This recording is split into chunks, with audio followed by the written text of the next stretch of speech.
as an educator, we do what they call in-services.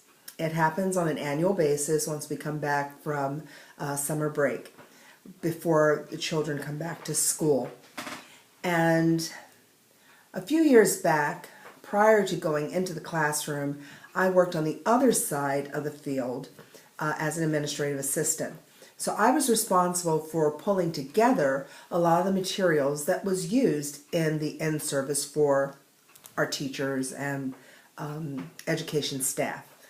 Now, I enjoyed one particular in-service presentation that really not only stuck out for me, but I continue to use it because it sits on my desk. It was, I guess, a card of 18 things mentally strong people do. It was put together by a woman, a licensed clinical social worker by the name of Amy Morin, and she entitled it, Choose Happy. Now, I'm not going to start singing, Come On, Get Happy. It goes deeper than that. If we don't take care of ourselves, we end up on the opposite end of happy, which sometimes becomes depression, and we spiral into a lot of feelings of worthlessness, self-doubt, and again, the spiral continues. Well, Miss Moran just blew me out of the water with these 18 concepts. And I'm going to mention two because I've actually been working on these two over this past week. The first one, they move on. Now, she said they don't waste time feeling sorry for themselves. Now, it would take too long to try to explain my past. In my blog, if you go on it, doriscush.com, and read some of my posts, you'll hopefully develop a kindred spirit with some of the things that I am trying to share when I talk about working together with the tough and tender issues that women face. I don't want to face it alone, and so I weave my life's stories with other women.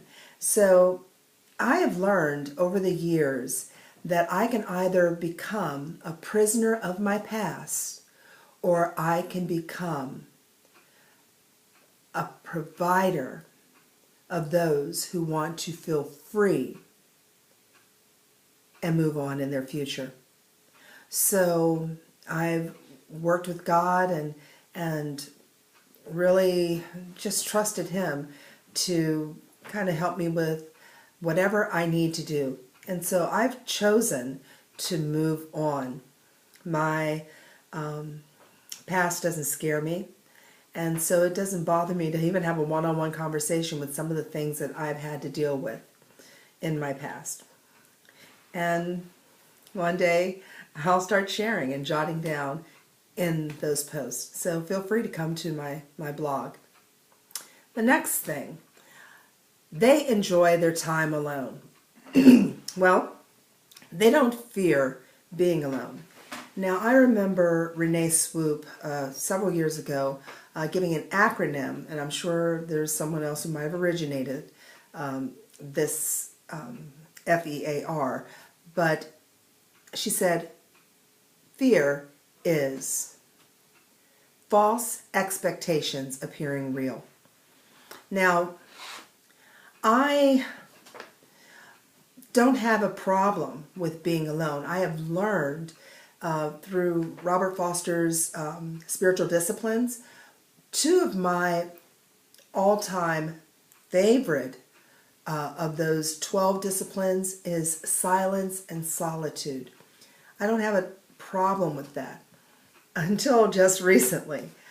My husband has been working, works by vocation as a painter and then also as an associate pastor.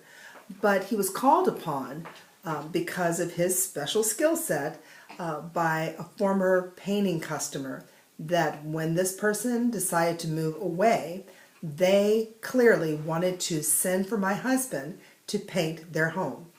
We thought, okay, fine.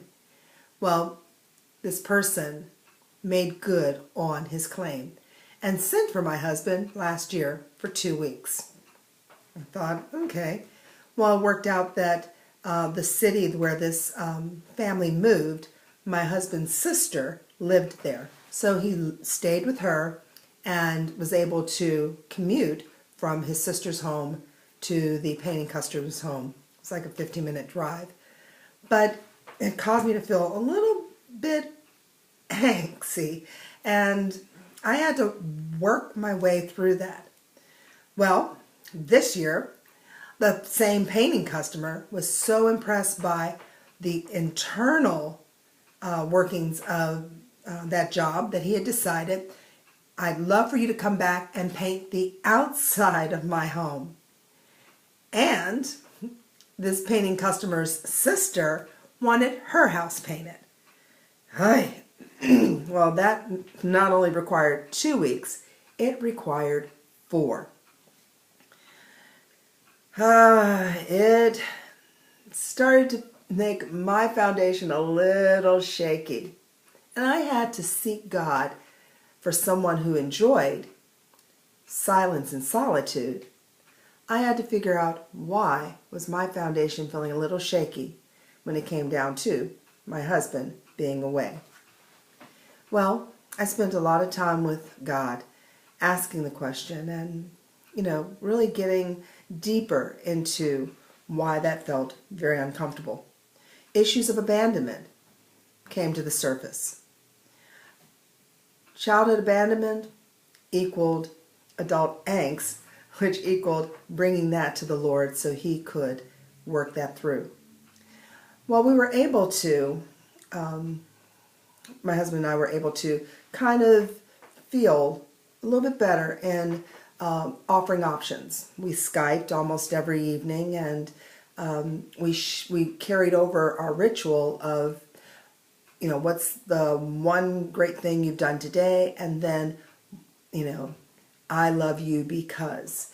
That's kind of a thing we did, and we carried it over into our Skype, and I felt not only comfortable, but I felt God's presence addressing the issues of my past, which again tied into they move on. So that food of thought is for you. Do you feel comfortable moving on? Do you allow God to,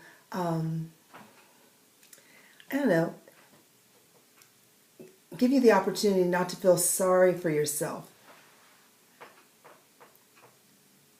Do you feel continuously like a victim instead of feeling victorious? And then, what about they enjoy their time alone? I'm not saying that one of Foster's disciplines should be yours, which is silence and solitude. But in those quiet times, do you find your mind racing with, oh man, what did I plan out for dinner? Did I make sure the children are taken care of? Did I do X, Y, and Z? Did you quiet your mind? Did you allow yourself some time just to feel the presence of God? Think about it. And I hope God speaks to you. It's just a bit of food for thought and my opportunity to share myself with you. You take care, and we'll talk to you again. Bye-bye.